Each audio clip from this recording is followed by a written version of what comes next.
Welcome to this explainer. Today, we're setting the stage for a massive, literally universe-altering cosmological shift.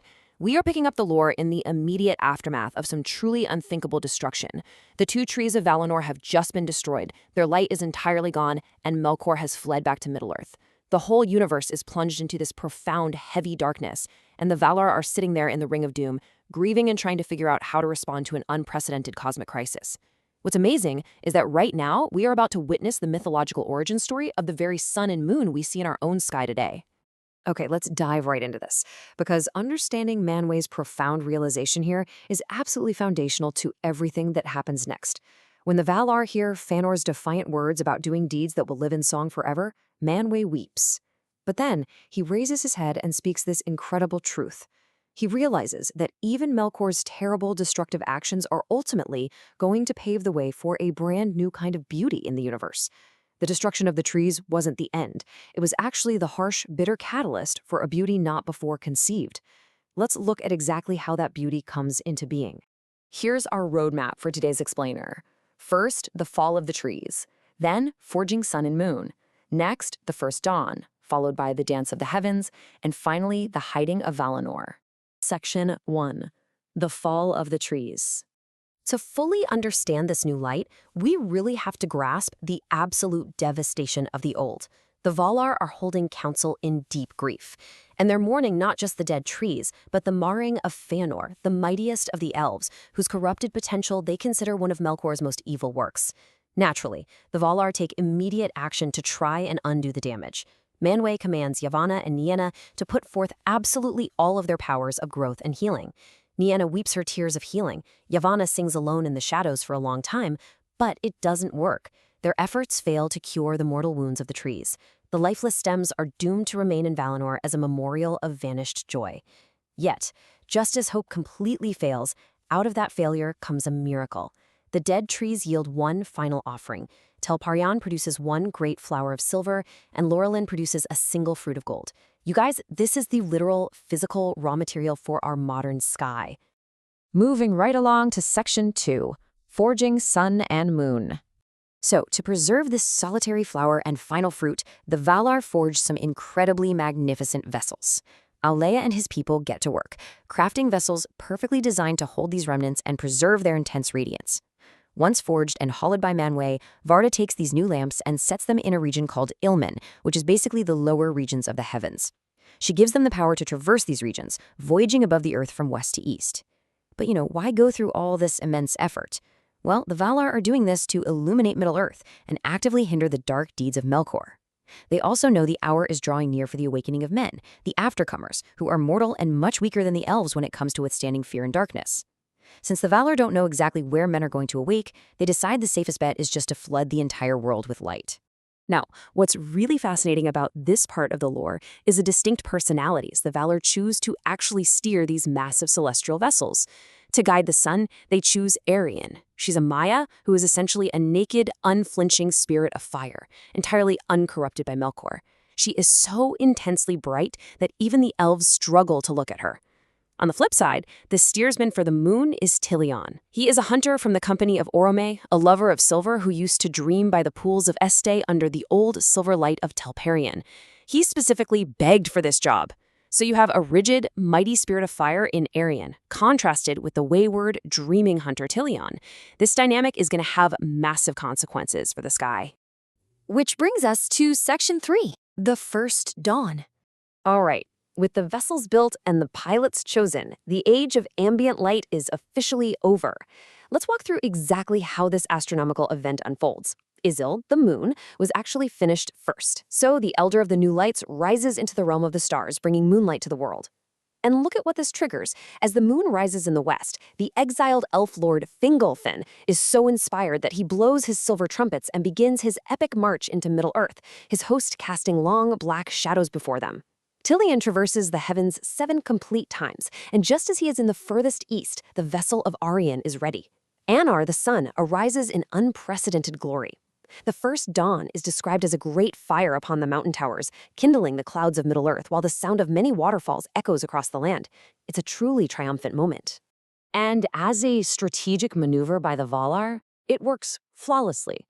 Morgoth is absolutely dismayed by this explosive new light. He is terrified of Arien. Remember, as Morgoth dispersed his malice and power into his wicked creatures over time, he actually became bound to the earth and personally weaker. He literally cannot endure the glance of Arien's eyes. So what does he do? He retreats into the uttermost, deepest pits of Angband, withdraws his servants, and spews forth massive amounts of dark cloud and smoke just to hide his domain from the piercing light of the Daystar. Let's jump into Section 4, the Dance of the Heavens. The reality of this new sky is organic and, honestly, almost wonderfully messy. See, Varda originally intended for these vessels to be aloft at all times, continuous, eternal light. But Lorien and Este prayed to her, arguing that continuous light banished sleep and rest from the earth. So Varda actually changed her plan. She allowed the sun to rest in the outer sea, which heated the waters with colored fire and gave us evening. Furthermore, Tilion is not exactly a perfect pilot. He is wayward, his speed is entirely uncertain, and worst of all, he is fatally drawn to Arien's fiery splendor. Even though her flame scorches him and darkens his island, he constantly chases her. This beautifully illustrates the mythological origin of eclipses. It's basically a cosmic accident caused by a pilot getting way too close to a flame he just cannot handle. Because of these new, regular cycles, the cosmology of the world fundamentally changes. The Valar officially shift how they measure time. The age of the trees is definitively, officially over. From this point forward, right up until the ultimate change of the world, the days are reckoned entirely by the coming and going of Anar, the sun. The Valar have officially inaugurated the very age of the world that we live in today. Finally, Section 5, the hiding of Valinor.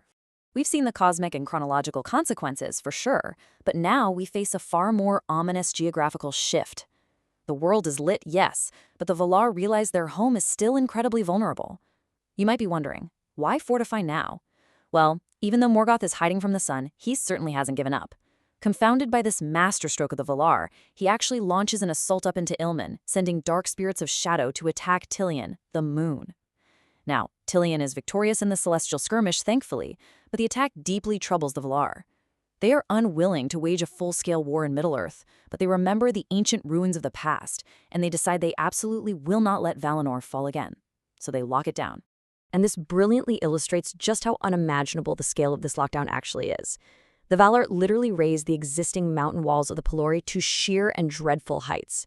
The text describes their outer sides as dark, smooth, without any foothold or ledge, falling in great precipices with faces as hard as glass, topped with massive towers of white ice.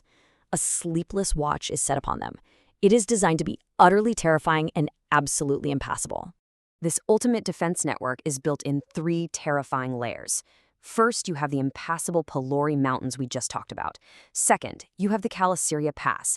This is the single sole cleft left open in the mountains. Now, you might ask, why leave a hole in your impenetrable defense? Because the faithful elves who remained behind need to breathe the outer air and the wind from the sea. But make no mistake, this pass is choked with strong towers, sentinels, and an encamped host. Nothing from Middle-earth is getting through there. Finally, there is the outermost maritime defense, the Enchanted Isles. Let's look a little closer at this last layer because it is particularly haunting. The Enchanted Isles are strung like a massive net across the shadowy seas, blocking the way to the west. The waters here are filled with shadows, bewilderment, and sighing waves crashing on misty rocks. If a mariner even gets near them, an immense, overwhelming weariness and loathing of the sea falls upon them.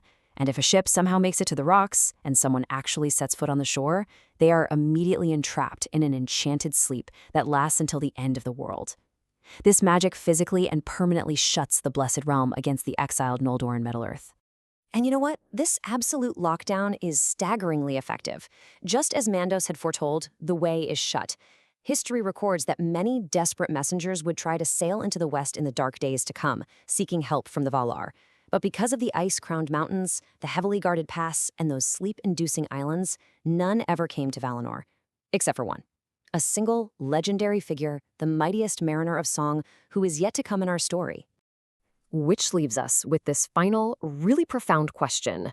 With the Blessed Realm forever sealed off behind sheer walls of glass, impenetrable mists, and the terrible threat of eternal enchanted sleep, Can the exiles of Middle-earth ever hope to find their way back to the true light? Or, despite the glorious new sun and moon in the sky, are they ultimately doomed to face the darkness of Morgoth entirely alone? It's a massive cliffhanger for the fate of the world. Thank you so much for joining me for this explainer, and keep that question in mind as you continue exploring this epic lore.